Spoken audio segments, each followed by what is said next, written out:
If you're like us, you probably found a lot of confusing information online on how to get up to the iconic Hollywood sign.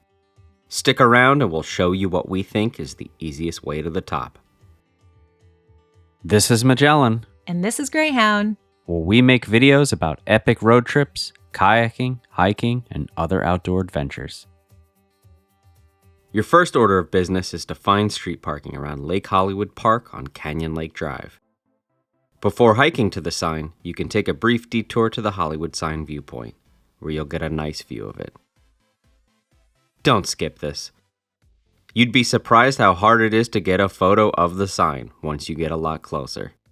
After you're done, head north along Canyon Lake Drive. You may see people walking their dogs. You'll then cut into a neighborhood before coming upon Innsdale Drive. Keep past this and you'll see the Innsdale Trail. At this point, you've walked about a half mile. This trail is mostly flat and you'll get a few angles of the sign.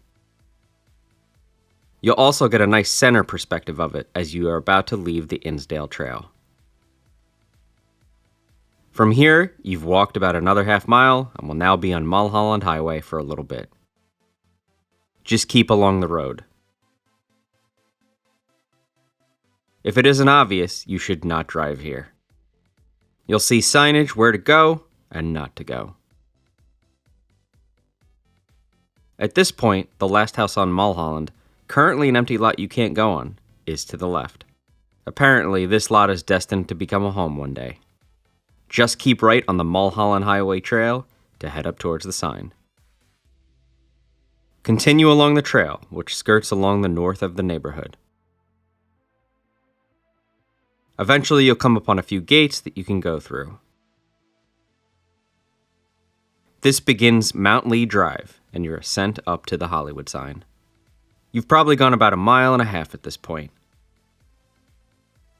Mount Lee Drive is a wide, paved pedestrian trail. It's a fairly steady incline all the way up. Not too difficult, but not flat either. From this upcoming juncture, just bear left to stay on Mount Lee Drive. This trail is part of the much larger Griffith Park, and there are numerous trails in and around the park, some which also go to the Hollywood sign.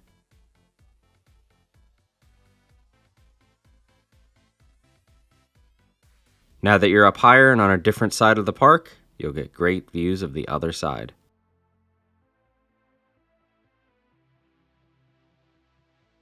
Here you'll see the transmission tower, indicating you've almost arrived.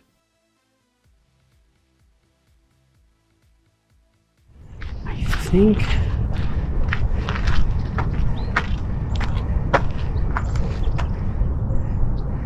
that might be B-Rock over there. B-Rock is a small hive-shaped outcropping and hiking destination on the eastern side of Griffith Park.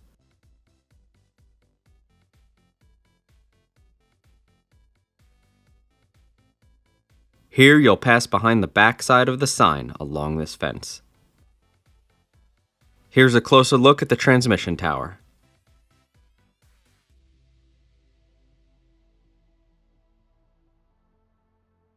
And we are at the top.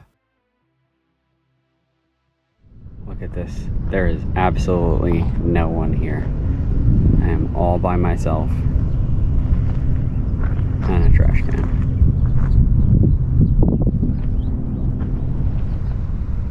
Right past the D and the O and the Hollywood sign from behind, you can see the Griffith Observatory.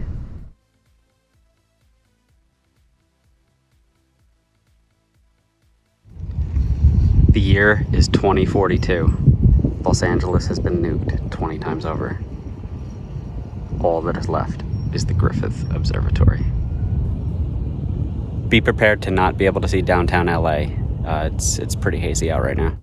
All jokes aside, we've come here before, and it's been clear, so don't lose hope.